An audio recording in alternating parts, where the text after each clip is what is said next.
What if I told you that your biggest failures might actually be your greatest teachers? What if the moments you felt most defeated were secretly setting you up for your most incredible successes? I know that sounds crazy when you're in the thick of disappointment, watching your carefully laid plans crumble around you. Trust me, I've been there too. We all have those moments where we put everything on the line, give it our absolute best shot, and still come up short. The sting is real, the disappointment cuts deep, and that voice in your head starts whispering that maybe you're just not good enough. Here's what I've discovered through years of studying human psychology and watching countless people transform their relationship with failure. What we call failure isn't actually what we think it is, and once you understand this shift in perspective, everything changes. But first, subscribe to our channel. Let me start with a story that completely changed how I view setbacks. Back in 2002, a piece of the space shuttle Atlantis broke off during flight and caused some damage.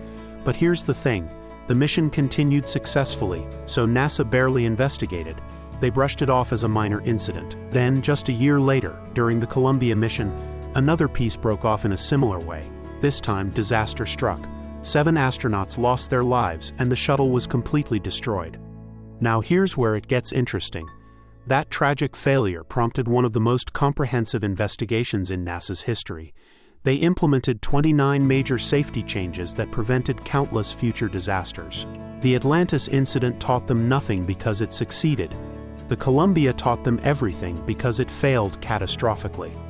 This reveals something profound about how we learn and grow. Research shows that knowledge gained from failure lasts longer and creates more lasting change than knowledge gained from success. When things go smoothly, we don't dig deep, we don't question our methods or push for innovation. But when we fail, that's when real learning happens. Think about Thomas Edison's famous perspective.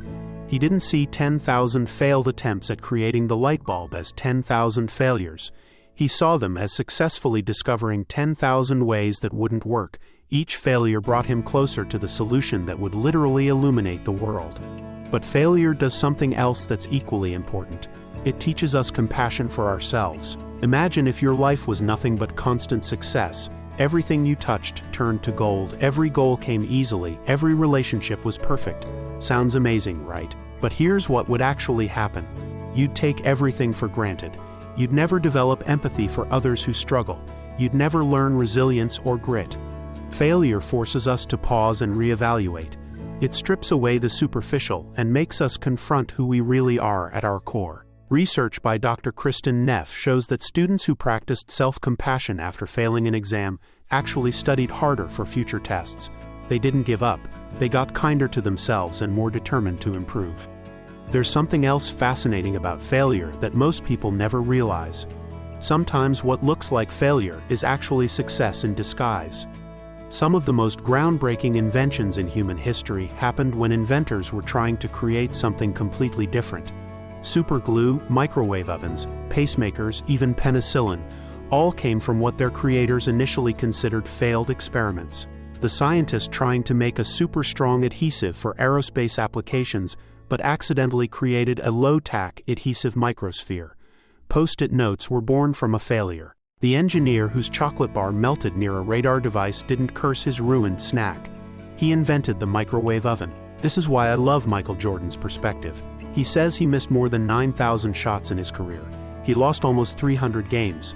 26 times coaches trusted him to take the game-winning shot, and he missed. But here's his conclusion. I failed over and over again in my life. That's why I succeed. You see, Jordan understood something crucial. You can only truly appreciate success if you've experienced failure. There's no light without darkness. The accumulation of failures over time gives you an increasingly better sense of what works and what doesn't. Success is built on this knowledge. But perhaps the most important thing to understand about failure is this: it's not the end of your story, it's just a step on the journey. Jack Ma, the co-founder of Alibaba, was rejected from every job he applied for, including being turned down at KFC. Harvard rejected him 10 times. 10 times, but those failures prepared him for the challenges of building one of the world's largest companies. Here's what I want you to remember when failure hits you hard. First, it's temporary. Barring extreme circumstances, failure doesn't mean termination. It means redirection. Second, it's universal. Every single successful person you admire has a collection of failures behind them. Third, it's valuable. The lessons you learn from failure stick with you in ways that easy victories never could. So the next time you face a setback, remember this: you're not broken, you're being refined; you're not finished, you're being prepared. Your failure isn't proof that you can't succeed, it's evidence that you're brave enough to try things that matter. The question isn't whether you'll fail again. You will, we all will. The question is, will you let failure defeat you, or will you let it develop you? Because on the other side of every meaningful failure is a version of yourself that's stronger, wiser, and more compassionate than you were before. Your failures aren't your final destination. They're your training ground for greatness. If you got value from this video, like it and subscribe to our channel.